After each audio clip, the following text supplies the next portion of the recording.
ανακοινώθηκε με τον Αλέξανδρο και 30.000 νοματέους που πήγαν και κατάλαβαν σε μια νύχτα όλο τον κόσμο. Διότι όλο αυτό το επίτευγμα μόνο με την αραβική επέκταση συγκρίνεται. Οι ιστορικοί θα ερίζουν για πολλά χρόνια, θα βάλω και εγώ τον εαυτό μου στους ιστορικούς, και εγώ θα ψάχνουμε για πάρα πολλά χρόνια να εξηγήσουμε πώς ξαφνικά 4 φυλές σαν και αυτές που τρώγονται σήμερα στη Λιβύη βρεθήκαν κοσμοκράτορες μέσα σε 30 χρόνια. Αυτό το expansion του ξαφνικού του αραβισμού, έτσι, που μέσα σε 30 χρόνια πήγε στο Γιβραλτάρ και πήγε και στον Ινδό και σταμάτησε. Το ίδιο μυστήριο είναι και αυτή η έκρηξη του ελληνισμού, η οποία μέσα σε 13 χρόνια κατέλαβε όλο τον τότε γνωστό κόσμο. Ποιοι? 30.000 άνθρωποι. Χωρίς τους Λακεδαιμονίους, έτσι. Όλα γινόντουσαν χωρίς τους Λακεδαιμονίους. Ξέρετε πόσο περήφανοι είναι οι Έλληνες του σχολείου για τη Σπάρτη. Η Σπάρτη είναι μία από τις ντροπές του παγκόσμιου πολιτισμού. Το λέω εγώ που είμαι μανιά της, στα Μελιτσάκια στη Μάρη. Έχουμε κάτι ψώνια στη Μάρη, εμείς είμαστε απόγονοι. Βεβαίως το βλέπω. Είναι τόσο εμφανής η έλλειψη πολιτισμού που είσαστε απευθείας απόγονοι των Λακεδαιμονίων. Αυτό είναι σαφές. Λοιπόν, αυτός ο λαός των τραμπούκων, των ληστών, των απολύτιστων, πήγε ο Αλάρικος και ισοπαίδωσε τη Σπάρτη. Οι αρχαιολόγοι έκτοτε δεν έχουν βρει τίποτα, έτσι. Γιατί δεν υπήρξε τίποτα. Η Σπάρτη πρέπει να ήταν ένα ελεεινό τοπίο. Η Σπάρτη των αρχαίων. Και απορώ πως άνθρωποι με την εκλέπτηση, ας πούμε, του Ξενοφόντος και του Πλάτωνος και όλων αυτών των αδελφών κτλ. Ασφαλώς εγωιτεύονται από τη βαρβατήλα των Λακεδαιμονίων. Δεν υπάρχει αμφιβολία η αθηναϊκή ελίτ να γοητεύεται από το σπαρτιάτικο ανύπαρκτο πολιτισμό. Αν είστε χριστιανοί, που εύχομαι να μην είστε. Λοιπόν, το μυστήριο του Μεγάλου Αλεξάνδρου είναι ακριβώς από πού αντλήθηκαν αυτές οι δυνάμεις για αυτή την ηλικιώδη, για αυτή τη συναρπαστική ελληνική επέκταση, για αυτό το ρομάτσο που αιώνες θα επιβιώσει και ίσως είναι το μεγαλύτερο θαύμα του ελληνισμού. Δεν είναι η Ακρόπολης, δεν είναι ο Παρθενώνας, δεν είναι αυτό το μεγάλο θαύμα του ελληνισμού, ήταν αυτό. Βέβαια στο παρελθόν έχουμε δείγματα εξωστρεφών τάσεων και έχουμε δείγματα εμπορικού υπεριαλισμού, οδικισμού εκ μέρους των Ελλήνων. Το καλύτερο δείγμα ήταν ο Αλκιβιάδης, έτσι, ο οποίος κοίταγε προς τα δυτικά. Και είχε δίκιο να κοιτάει προς τα δυτικά, διότι μετά την Περσία, ο μεγαλύτερος πλούτος ήταν συσσωρευμένος πού? Στις Σιρακούσες. Οι Σιρακούσες ήταν η Νέα Υόρκη της εποχής. Και ο Διονύσιος, ο μεγάλος αυτός τύραννος, και αυτός είχε υπεριαλιστικές βλέψεις και προς τον νότο, προς την Καρχιδόνα και προς τον βορρά. Δεν πρόλαβε ούτε αυτό στην ανάπτυξη της ρωμαϊκής ισχύως. Όπως βεβαίως και πολύ αργότερα ο Πύρος, ο οποίος έδωσε πύριες μάχες στα Ιταλικά εδάφη, αλλά δεν κατόρθωσε τίποτα. Γιατί? Γιατί ο Πύρος ήταν τυχοδιώκτης, δεν ήταν στρατηγός. Ο Πύρος ήταν κατσαμπιάς. Δεν είχε όραμα, όπως είχε ο Αλέξανδρος. Δεν είχε όραμα, όπως είχε ο Διονύσιος, έτσι. Κατσαμπιάς ήταν και ο Τιμολέων. Γι' αυτό και ο Τιμολέων απέτυχε. Δεν μπόρεσε να κάνει τίποτα. Πήγε χωρίς πλάνο, όπως πάμε εμείς τώρα στο μνημόνιο. Πάμε και όποιον πάρει ο χάρος. Όποιοι πάνε και όποιον πάρει ο χάρος, τους παίρνει ο χάρος. Έτσι, το καζίνο έχει μια λογική η οποία είναι ακαταμάχητη του. Δεν μπορείς να χτυπήσεις την αγορά. Λοιπόν, για να μην τα πω λίγο κοντά βέβαια, γιατί θέλω να ακούσω και το φίλο μου τον Πάσκο που συμβάσει. Η εποχή εκείνη έβαλε τις βάσεις και κινήθηκε βέβαια πάνω σε ένα πλάνο εκτιμήσεων, οι οποίες από τότε ισχύουν μέχρι σήμερα. Έτσι. Τι θα πει η γεωπολιτική? Η γεωπολιτική είναι η προσπάθεια να κατανοήσουμε και να αναπτύξουμε την πολιτική εν χώρο. Είναι η γεωγραφική λογική της πολιτικής και αν πάνω στη γεωγραφία επενδύσουμε και τα οικονομικά συμφέροντα, από τη γεωπολιτική περνάμε στη γεωοικονομία. Δεν υποτίθεται ότι είναι καινούριες επιστήμες, δεν είναι. Επιστήμες είναι αποχρώσεις του γνωστικού. Είναι, πάση περιπτώσει, η λεγόμενη γεωπολιτική είναι επιστήμη του 20ου αιώνα. Ο Κλάους Χόφερ ήταν ένας Γερμανός θεωρητικός του ζωτικού χώρου, λίγο πριν από τον Χίτλερ, δημιούργησε ένα ιδεολογικό έτσι, επιχείρημα το κατάθεση του οποίου την έκανε ο Χίτλερ, ο οποίος και αυτός τυποδιώκτης, δεν είχε κλάνο, έτσι, τυποδιώκτης ήταν. Λοιπόν, η διαχρονική όμως ιστορική, γεωπολιτική αξιολόγηση τι λέει? Λέει ότι ο άξονας της οικουμένης είναι η Μέση Ανατολή. Και ότι υπάρχουν κάποιες διαχρονικές γεωπολιτικές αξίες, οι οποίες θα συνεχίσουν για αιώνες ακόμα να καθορίζουν την τύχη του προσανατολισμού στην παγκόσμια πολιτική. Και αυτές είναι ακριβώς τα στενά με τον Εύξηνο, είναι ο όγκος της Μικράς Ασίας, είναι τα σταυροδρόμια της Μέσης Ανατολής και είναι και ο αξονικός χώρος της Αιγύπτου. Δεν είναι τυχαίο ότι όλες οι μεγάλες συγκρούσεις, αλλά και όλοι οι μεγάλοι πολιτισμοί ζυμώθηκαν εκεί, συγκρούστηκαν εκεί, γονιμοποίησαν την ιστορία από εκεί και παραμένουν στερεά εδραιωμένοι εκεί. Και δεν είναι τυχαίο βέβαια ότι η μεγάλη δύναμη τώρα υπερατλαντική στη Μέση Ανατολή έχει βρει το διάολό της και δεν μπορεί ούτε λύση ούτε επιβολή να επιτύχει. Αν κοιτάξετε καλά το χάρτη, θα δείτε ότι πλέον ευνοημένη χώρα του κόσμου είναι η Τουρκία. Γιατί κατάφερε να ελέγχει σήμερα τον ισχυρότερο γεωπολιτικό παράγοντα της οικουμένης. Το χώρο αυτό, τον οποίο πάντοτε οι Έλληνες επωφελούνταν, από το οποίο προήλθαν, έτσι, διότι αν λάβουμε υπόψη μας τη θεωρία των Αρίων, η κοιτίδα των Αρίων ήταν ο Ζάμπρος, όλη αυτή η περιοχή, η οποία στη συνέχεια ήταν ο φυσικός χώρος ανάπτυξης της Περσίας, ήταν το χωριό των Μύδων και του Κύρου, κατέλαβαν τον γεωστρατηγικό χώρο της Μίζωνος Ανατολίας, έτσι, και οι Έλληνες κάποια στιγμή λογικό ήταν να αναστοχαστούν την προέλευσή τους και να αναστοχαστούν τα χαμένα assets εκείνης της περιοχής όταν απέκτησαν τη δυνατότητα να τα διεκδικήσουν. Και ξαναγύρισαν μέχρι της Ανατολίας τους χώρους των μεγάλων πολιτισμών. Οι Έλληνες όμως, γρήγορα, οι επίγονοι του Μεγάλου Αλεξάνδρου, γρήγορα παραιτήθηκαν από το σύνολο της κληρονομιάς, διότι εντάξει, ήταν Ελληνάκια και τους τράβαγε και η ατμόσφαιρα του Αιγαίου. Ό,τι και να κάνετε, οι Έλληνες δεν θα γίνουν ποτέ πραγματικοί κοσμοπολίτες, θα τους τραβάει το χωριό εδώ πέρα. Είναι αρρώστια αυτή. Αληθορίζανε προς τη Μακεδονία, έναν ανύπαρκτο θρόνο, τον οποίο τον κατήχε ένας Μονόφθαλμος τότε, και παραιτήθηκαν στην ουσία από τις κτήσεις εκείθεν της Μεσοποταμίας. Έτσι. Από τις οποίες όμως δεν παραιτήθηκαν οι Άραβες ποτέ, κατάφεραν και τις υπέταξαν στο ιδεολογικό στοιχείο, στο μουσουλμανισμό, όχι στο πολιτικό τους, και έστρωσαν έτσι τον δρόμο για μια μεγάλη αυτοκρατορία στη συνέχεια, την Τουρκία. Και σήμερα όλος αυτός ο χώρος είναι ο χώρος της μουσουλμανικής επιρροής. Παρέμεινε υπό τη μουσουλμανική επιρροή όλες το σύνολο πλέον αυτής της περιοχής είναι μουσουλμανικής θρησκείας από τον Ινδό και εκεί και πέρα από τον Ινδό, γιατί έχουμε βέβαια και τους μουσουλμάνους της αυτής. Αλλά μην ξεχνάτε ότι από τον Ινδό μέχρι τον Γιβραλτάρ επεξετάθη ο μουσουλμανισμός, κατάφερε να επιτύχει μια μόνιμη επιβολή, ενώ οι Έλληνες δεν μπόρεσαν να ριζώσουν επί μακρόν πάνω σε αυτό το χώρο. Γιατί το ελληνικό πνεύμα, και επειδή είναι πολύ ανήσυχο, πήγε να διεισδύσει πολύ μέσα στις κουλτούρες. Το αποτέλεσμα ήταν να προκαλέσει συγκρούσεις, οι οποίες αντιπαράγονται με πολλές μορφές στη συνέχεια και διαμέσου των αιρέσεων ανεπτύχθηκαν όλες αυτές οι φιλοσοφικές συγκρούσεις του ελληνικού πνεύματος, επενδύθηκαν ένα διαφορετικό μανδύα, αλλά όλη αυτή η επιβολή του ελληνικού πνεύματος να διεισδύει και να μοχλεύει τις ρίζες των άλλων πολιτισμών και των διαφορετικών κουλτουρών, κατέστησαν τον ελληνισμό ανένταχτο και αδύνατο να επιτύχει ο ίδιος ολοκληρώσεις. Έτσι. Ενώ ο μουσουλμανισμός, επειδή βασίζεται σε ελάχιστες γενικές αρχές, είναι μια εμπορική θρησκεία, κατάφερε να μείνει έξω από κάθε αμφισβήτηση επί αιώνες. Λοιπόν, τώρα ο Πτολεμαίος βέβαια από όλους αυτούς ήταν ο πιο αξιόλογος, αλλά ο Αντρέας δεν τον συμπαθεί γιατί ήταν κρατικιστής. Ήταν κρατικιστής του Κερατά και το υπόδειγμα του αντιπαθούς μοντέλου πολιτικής εξουσίας και για τον Στέφανο και για τον Αντρέα, εντάξει και για εμάς βέβαια, ήταν ο Πτολεμαϊσμός.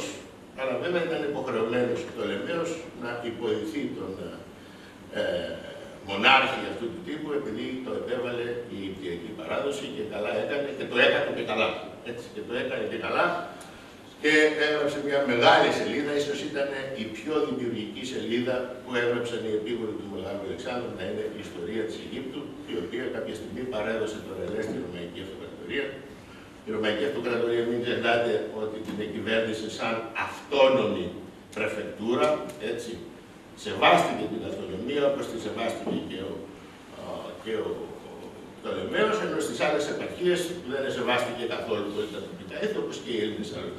Και αυτό που είπα προηγουμένως για την ικανότητα και την ιδιότητα του ελληνισμού να επιχειρεί ένα βαθύτερο μπρασάρ της κουλτούρας, αποδεικνύεται ανάγλυφα στη σύγκρουση των Εβραίων στην περίοδο των Μακαβαίων τότε με τους Εβραίους. Οι Έλληνες ήρθαν σε απευθεία σύγκρουση με την εβραϊκή κουλτούρα, προκάλεσαν τη συνειδητοποίηση του εβραϊκού εθνισμού και η ιστορία των Μακαβαίων ακριβώς είναι η προσπάθεια αυτού του αυτιστικού έθνους να αποκρούσει την ελληνική πολιτισμική επιρροή και το καπέλωμα από τον ελληνικό πολιτισμό. Ώρες θα μπορούσαμε να μιλάμε για αυτό το αντικείμενο, αλλά θέλω να παραδώσω τώρα την κλεψίδρα στον Μάσκο που συμπάσχει και να ξανακούσουμε και τον Ανδρέα και αν θέλετε να γίνει και διάλογο στη διάθεσή σας, είμαι και σήμερα και αύριο και πάντα.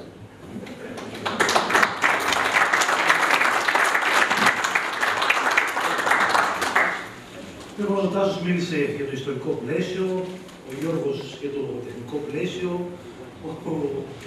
ο Παναγιώτης χωρίς πλαίσιο. Χωρίς πλαίσιο, το στρατηγικό, οπότε εγώ μπορώ να πω ότι καλύφθηκα. Σας ευχαριστώ. Εγώ όμως ήθελα να πω δύο πράγματα, καταρχήν για τον Ανδρέα. Τον νέο Ανδρέα Ανδριανόπουλο. Δεν μου έχουν αφήσει πολλά για το βιβλίο, το οποίο πραγματικά είναι πλούτος πληροφοριών.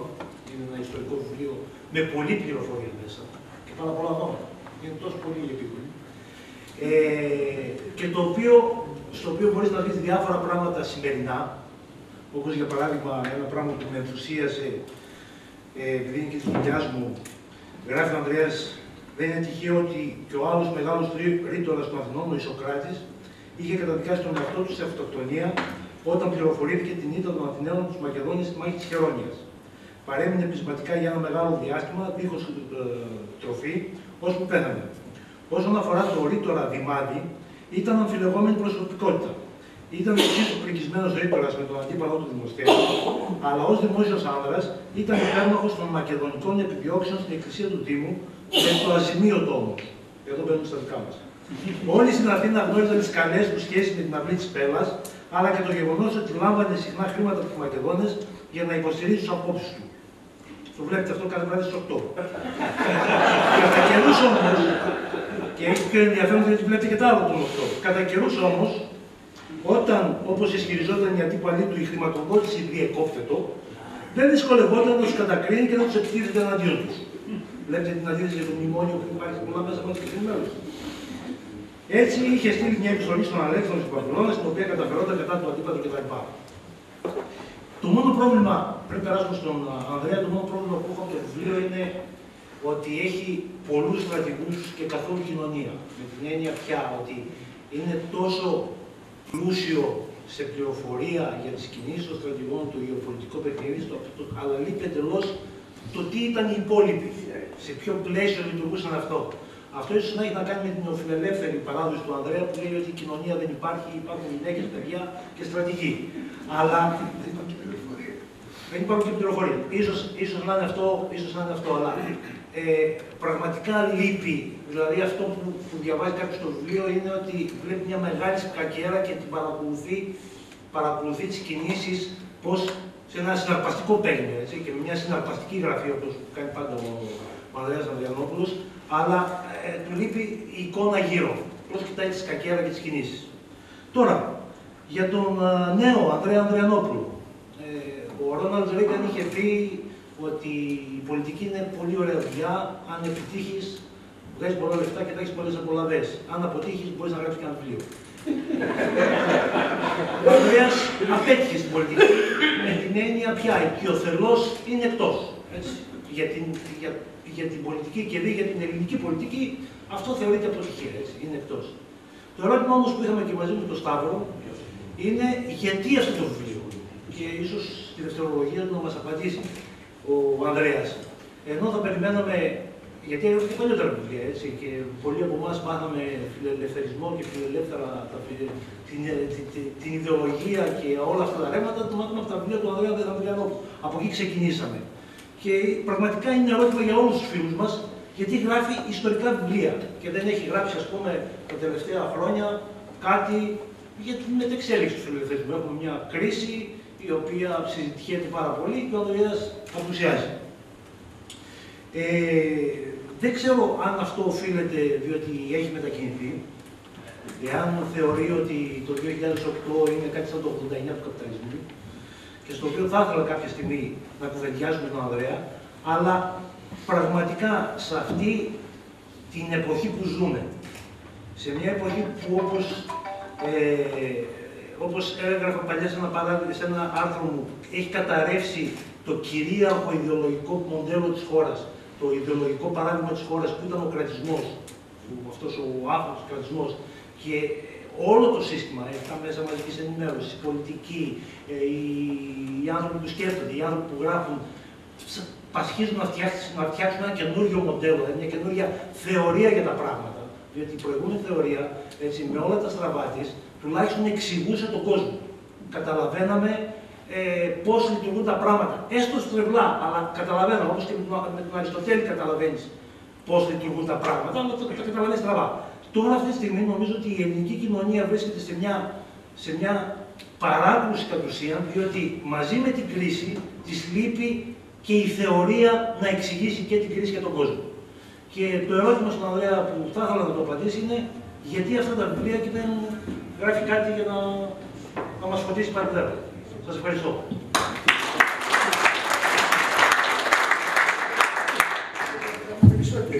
Βγάζουμε λεφτά. Λεωνάρδο θα οικονομήσει. Μα θα είπα, ακόμα εξταρνό Λεωνάρδο διαβάζει. Ποιος δεν διαβάζει τώρα το φιλελευθερισμό και τη θεωρία. Κοιτάξτε, εδώ ο Πάσχος δεν μου πέρασε μπαλάκι, μου πέρασε κοτρώνα. Απλώς, εγώ δεν θέλω να πω ότι. Δηλαδή, να αρχίσω από το τέλος, αυτό που είπε ο Πάσχος. Το ερώτημα δηλαδή, γιατί όχι ένα βιβλίο που να εξηγεί τα πάντα. Διότι εγώ θεωρώ πως αυτά που έχουμε γράψει και εγώ και άλλοι για την ανοιχτή κοινωνία, την ελεύθερη οικονομία, τον ελευθερισμό, εξακολουθούν και ισχύουν. Δεν υπάρχει κάτι καινούριο να γράψει. Ανακαλύπτω κατά καιρούς τώρα, τελευταίο καιρό, κυρίως τους τελευταίους μήνες, διάφορα επιχειρήματα, εφιολογήματα, απόψεις σε άρθρα, σε τηλεοράσεις κτλ. Τα οποία είχε μαλλιάσει η γλώσσα μου να τα λέω εδώ και 10 χρόνια. Σε σεμινάρια και σε διάφορες εκδηλώσεις και σε αρθογραφία και σε βιβλία. Αν δει κανείς το βιβλίο μου, ο δημοκρατικός καπιταλισμός και η κοινωνία της γνώσης, όλα αυτά είναι εξηγημένα από τότε.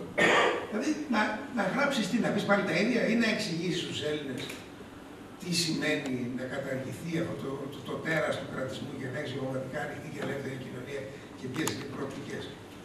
Έχω γράψει και 10 χρόνια αυτό. Δεν χρειάζεται να γράψει κάτι καινούργιο. Αλλά αυτό που εμένα με απογοητεύει είναι ότι δεν βλέπω να μαθαίνουμε από τα λάθη μας. Απλώς, όπως είπε σωστά ο Τάκης, έχουμε την νοοτροπία της θεωρίας της συνωμοσίας και ψάχνουμε να βρούμε σκοτεινές συνωμοσίες οι οποίες δίθεν υπονομεύουν την καλοπέρασή μας. Χωρίς να έχουμε το θάρρος να αναγνωρίσουμε αυτό το οποίο έχουμε κάνει και αυτό το οποίο αντιμετωπίζουμε. Και εκεί είναι το πρόβλημα. Είναι περισσότερο πρόβλημα κουλτούρας, κατά την άποψή μου, παρά πολιτικής θεωρίας, πολιτικής ανάλυσης και αποτύπωσης ενός πολιτικού μοντέλου για το μέλλον. Αυτό από το οποίο πάσχει ο τόπος σήμερα είναι η ιδεολειψία ενός παρελθόντος το οποίο μας καταδυναστεύει και δεν μας αφήνει να δούμε την πραγματικότητα.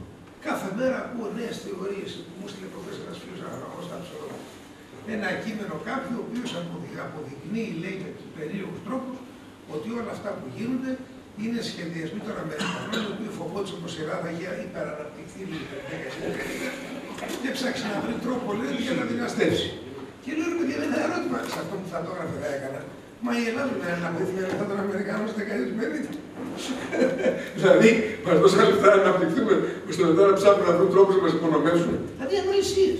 Αλλά αυτά πιστεύουν. Ακούω αυτές τις απίστευτες κραυγές του Μίκη του Θεοδωράκη και συναρπάζεται το έθνος. Μα όταν συναρπάζεται αυτές τις ανοησίες, δεν κάτσει να γράψει. Δεν έχει νόημα.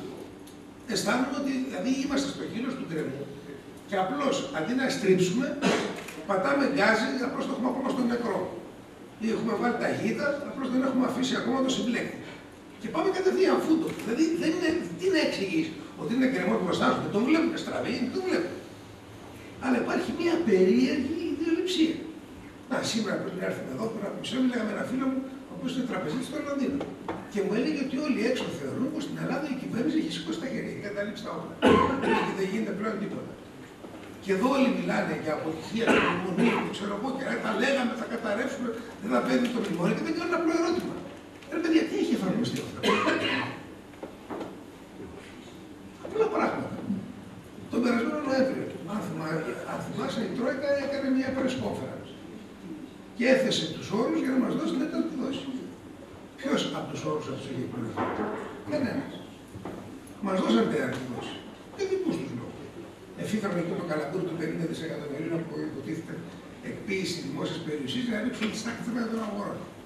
Αλλά ουσιαστικά έπρεπε να είχαμε καταρρεύσει από την 1η Μαρτίου. Τι θα γίνει το επόμενο βήμα, ξέρω εγώ. Ποιος πιστεύει ότι θα γίνει? Δηλαδή, όλες οι δεσμεύσεις που έχουμε αναλάβει, καμιά από αυτές δεν έχει γίνει πράξη. Ακούμε κάθε μέρα λόγους, εξαγγελίες, δηλώσεις, αναγνώριση ενδεχομένων έστω και έμεσης των καταστρεπτικών συνεπειών του κρατισμού, αλλά κανείς δεν αποφασίζει να μειώσει τον κρατισμό. Άρα τι να συζητάμε. Έχουμε κόκκινες γραμμές. Ναι, έχουμε κόκκινες γραμμές ακριβώς. Έχει απελευθερωθεί για ένα επάγγελμα? Έχει γίνει καμία δραστική ιδιωτικοποίηση? Έχουν εξορθολογιστεί οι δαπάνες των νοσοκομείων? Έχει γίνει η εξυγίανση οικονομική των ΔΕΚΟ? Τι έχει γίνει από όλα αυτά? Έχουν καταργηθεί άχρηστοι φορείς ή έχουν συγχωνευτεί και γίνει ένας κατάλογος μέχρι 150. Και από αυτές έχουν προχωρήσει μόνο σε κατάργηση οι 7, οι 6 δεν είχαν λειτουργήσει ποτέ. Και τώρα βρήκαμε τον νέο εθνικό εχθρό, ο οποίος είναι λέει εκτιμητική του εξωτερικού. Και εγώ ρωτάω, αν είσαι εσύ αναλυτής ενός εκτιμητικού οίκου, ο οποίος τα λεφτά του τα βγάζει βασικά από τις συνδρομές των μελών του, είναι ιδιώτες, επιχειρηματίες και επενδυτικά κεφάλαια. Και οι οποίοι έχουν την απέτηση να έχουν σωστές πληροφορίες και εκτιμήσεις για να χρησιμοποιήσουν τα χρήματά τους. Γιατί αυτοί εκεί που το στόμα, το άλλο καπελανό, βάζουν το πορτοφόλι του. Και είσαι εσύ εκτιμητής. Και βλέπεις μια χώρα η οποία δεν μπορεί να λειτουργήσει ένα μήνα το Δημοτικό Συμβούλιο. Γιατί το έχουν καταλάβει, λέει, συμβασιούχοι και το οποίο έχει λήξει σύμβαση. Μα σε όλο τον κόσμο του κόσμου, στη λογική, λέει ότι άμα κάνει μια σύμβαση 2 ετών και περάσουν τα 2 χρόνια, είσαι εκτός δουλειάς. Υποτίθεται τα 2 αυτά χρόνια ετοιμαζόσουν να βρει κάποια άλλη δουλειά. Μόνο στην Ελλάδα θεωρείται δεδομένο ότι τελείωσε η σύμβαση και πρέπει αυτομάτως να ανανεωθεί και γίνεται φασαρία, καταλαμβάνονται κτίρια κτλ. Και δεν μπορεί να δουλέψει ο φορέας το οποίο δουλεύει. Εάν περάσει αυτή η περίοδος και σου πούνε ότι κύριε τελείωσε η εργασία σου. Έρχονται τα δικαστήρια και αποφαίνεται το δικαστήριο ότι λέει αυτοί οι οποίοι είχαν σύμβαση